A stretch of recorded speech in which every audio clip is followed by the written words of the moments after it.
Hello बच्चों, विज्ञान कक्षा सप्तम मौसम, जलवायु तथा जलवायु के अनुरूप जंतुओं द्वारा अनुकूलन। इस पाठ में हमने मौसम और जलवायु के बारे में पढ़ा था। आज हम पढ़ेंगे ध्रुवीय क्षेत्र क्या है। ध्रुवीय क्षेत्रों में चरम जलवायु पाई जाती है। यहाँ पर हमेशा पहाड़ बर्फ़ से ढके हुए होते हैं और यहाँ ध्रुवों पर 6 महीने तक सूर्यास्त नहीं होता है और बाकी 6 महीने तक यहाँ सूर्योदय नहीं होता है। सर्दियों में तापमान 37 डिग्री तक होता है। यहाँ रहने वाले जंतु इन चरम स्थितियों के लिए अनुकूलित हो गए हैं। आइए हम ध्रुवीय भालू, पोलर बियर और पेंगुइन के उदाहरण से यह जानने का प्रयास करेंगे कि किस प्रकार यहाँ पर जलवायु अनुकूलित होती है। ध्रुवीय भालू कैसे होता है, उसका शरीर पूरा बालों से ढका होता है और यह सफ़ेद रंग का होता है। क्योंकि ये शत्रुओं से इससे बचाव हो सके, क्योंकि वहाँ के पहाड़ों पर क्या बिछी होती है, बर्फ़ बिछी होती है। फिर ये मोटा होता है और इसके ऊपर फर होते हैं, बाल होते हैं और इनकी त्वचा पर वसा की एक परत होती है। वास्तव में ध्रुवीय भालू का शरीर इतनी अच्छी तरह से शीतरोधी होता है कि वे धीमे धीमे चलते हैं ताकि उनके शरीर का ताप आवश्यकता से अधिक ना हो जाए।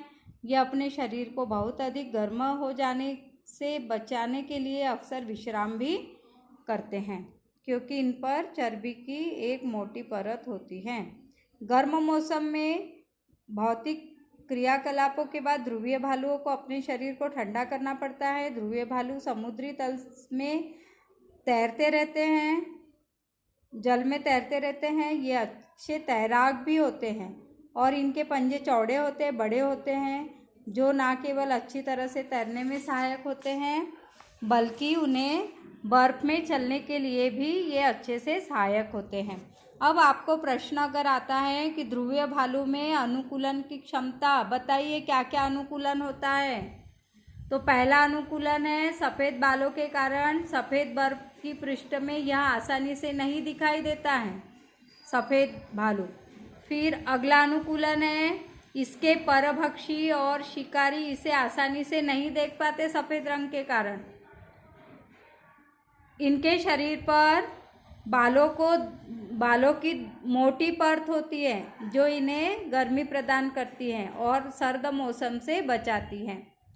इनकी त्वचा के नीचे वसा की एक मोटी परत होती है जो शीतरोधक होती है और शरीर को गर्म रखने में मदद करती है।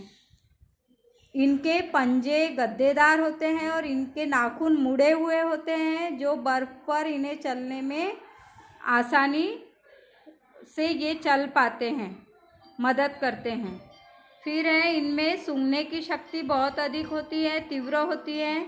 यह भालू को अपने शिकार को ढूंढने में मदद करते हैं। ये हो गया ध्रुवीय क्षेत्र, सफ़ेद भालू का अनुकूलन, पोलर बियर का अनुकूलन। ध्रुवीय क्षेत्र के प्रति इसने अपना अनुकूलन बना लिया है, ये इसकी विशेषताएं हुई। फिर ध्रुवीय क्षेत्र का एक अन्य परिचित जंतु है पेंगुइन। ये भी सफ़ेद होता है और आसानी से बर्फ़ की सफ़ेद पृष्ठभूमि में मिल जाता है।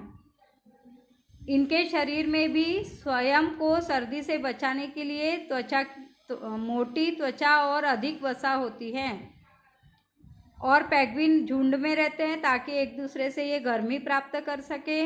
और इनके शरीर पर भी रोएदार बाल होते हैं जिसके कारण ये गर्म बने रहते हैं।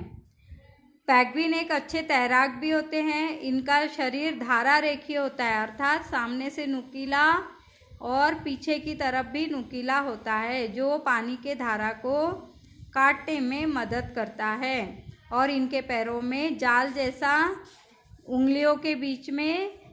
दोनों उंगलियों के बीच में जाल जैसी संरचना होती है जो इन्हें तैरने में मदद करते हैं। ध्रुवीय क्षेत्र में रहने वाले अन्य जंतुओं में अनेक प्रकार की मछलियाँ भी होती हैं। कस्तूरी मृग, रेनडियर, लोमड़ी, सील व्हेल तथा अन्य कई प्रकार के पक्षी सम्मिलित होते हैं। हमको नोट करना है कि मछली ठंडे जल में लंबे समय तक रह सकती है, वही पक्षियों को जीवित रहने के लिए अपने शरीर को गर्म रखना आवश्यक होता है। इसी कारण अनेक प्रकार के पक्षी सर्दियों में आते हैं। अपेक्षाकृत गर्म स्थानों पर वे प्रवास के लिए चले जाते हैं। हमारे यहाँ प्रवासी पक्षी अपने आवास छोड़कर पहुँच जाते हैं। अधिक सर्द या सर्दी होने पर ये गर्म स्थानों पर प्रवास करते हैं। ऐसे ही हमारे यहाँ पर भी पक्षी साइबेरिया क्रेनों से होते आते हैं और राजस्थान के भरतपुर और हरियाणा में सुल्तानपुर जैसे स्थानों पर ये रुक जाते हैं, क्योंकि साइबेरियाई क्रेनों में बहुत अधिक सर्दी उस समय पर होती है, इसलिए ये यहाँ पर आ जाते हैं। ठीक है बच्चों, इतना तो आपको भालू का अनुकूलन के बारे में लिखिएगा।